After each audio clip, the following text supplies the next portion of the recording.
Good evening, everyone. My name is Ed Cornfield. On behalf of the Alaskan Aviation Safety Foundation and Alaska Public Media, welcome to another edition of Hangar Flying. My guest tonight is Jay Baldwin, who owns Alaska Cub Training Specialists, specializes in off-airport and survival training. I've asked him to come back to the show to talk about some of his flying adventures, and welcome back to Hangar Flying, Jay. Thanks for having me, Ed. So we started discussing some adventures last time, and we had some pictures that we showed. Here's one that's, maybe you can describe what's coming up on the screen now. Yeah, this is just a fun day up on Lake George, of all things. The icebergs that break off the glacier and float across the lake, of course, deteriorate over a number of summers of melting. And by the time they've been out there in the lake for a couple of years, they get some really gnarly caves and arches and things in them.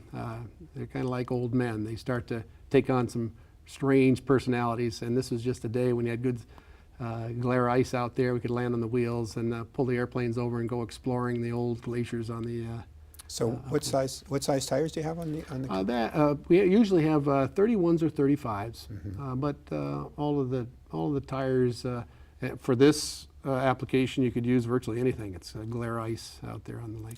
And how do you know what the depth of the ice is, what the thickness of the ice is? There's a lot of methods to do it. Of course, by late in the winter, very often you have 3 or 4 or 5 feet of ice, real thick ice.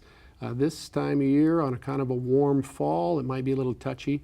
But generally speaking, you can fly over glare ice in this case and actually see the fracture lines in the ice. And you'll see kind of a flat plate as you fly over low and look down at it. You can actually see the reflection of the fracture lines as, of course, the ice heaves and breaks with heat and surging underneath, and it'll form a plate that you can actually see. Wow, that ice is a foot thick or 2 feet thick and stuff like that. Right. So there's a number of ways to determine the thickness of ice. Oh, good. So I know you do a lot of Iditarod type flying in that time of the year. You take people out. How long have you been doing that? More than 10 years now. I'd say probably 12 or 13 years we've chased the race to Nome. It's my favorite tour of the year, just because you're challenging the elements, the Arctic elements. You're on skis, which is just a great configuration of airplanes. And this is a picture of yeah.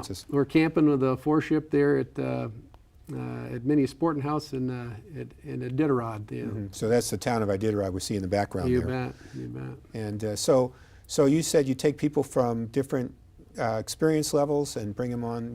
How do you train people for that? Well, we train some people from scratch. Some folks that know they're going to go to bush flying, they're going to be doing off-field flying. We'll train them from scratch. A lot of my clients, though, are very experienced pilots from all over the world, have flown lots of different types of airplanes. What they haven't done is gone off-field very much. So they come to me sometimes with tail drag experience, sometimes not, and we check them out in how to operate a tail dragger off-field on different types of surfaces. So this is another kind of picture coming up, specialized flying. Tell us about this one. Yes, this is a steep uphill landing in the Talkeetna Mountains. Steep uphill landings are exciting, they're fun. In the wintertime on skis, it opens up huge areas of the state to land on once the tundra up high is covered with snow and nice and smooth, fabulous views.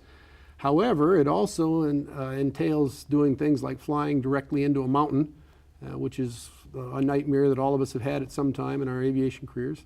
And so you have to develop not only examine your psychological fears for flying to the mountain, but also talk over how you're going to accomplish it. For instance, touching down, adding power instead of pulling power off, flying right straight into the mountain until you see the ground rush. You don't want to flare early, or you start losing speed that you're going to need later in the flare to run up that mountain. And then finally, you've got to turn 90 degrees at the top of the slide, or you end up falling backwards and jamming the ski in the snow, and now you're what we call hung up. Yeah. And you can't get out. So a lot of neat little techniques, exciting, but nonetheless challenging. You've got to think things through and how you're going to do it. And that's true of all of our bush flying. You have to really think it through. And of course, your best advice is to, if you haven't done it before, get an experienced instructor to go with you the first time. or you can learn the hard way. Unfortunately, that's how I had to learn in many cases. So, but generally speaking, getting some instruction, getting someone that's done this before will help you get over the hurdles when you're first trying. Well, we just have a little bit of time left. I'm going to put another picture up, and this is like an oops picture. Maybe you can kind of give us and this is a huge portion of why we train, is that I tell people I came to Alaska, and the reason we developed survival flying is because I did tear up a couple airplanes right from the beginning. So we make the assumption that we're going to damage an airplane, and the only thing standing between us and that damage is how well we think on a particular day, what kind of choices we make. And that's what we train our students from the very beginning, or the very experienced guys. And when they know that I've wrecked airplanes, that usually they sit up and start paying attention to what we have to say and start following the concepts of survival flying pretty explicitly. Well, Jay, that's about all the time we have, and I want to thank you very much for joining us on Hangar Flying, and we'll have you back another time on the show. But folks, thank you very much for watching, and fly safe.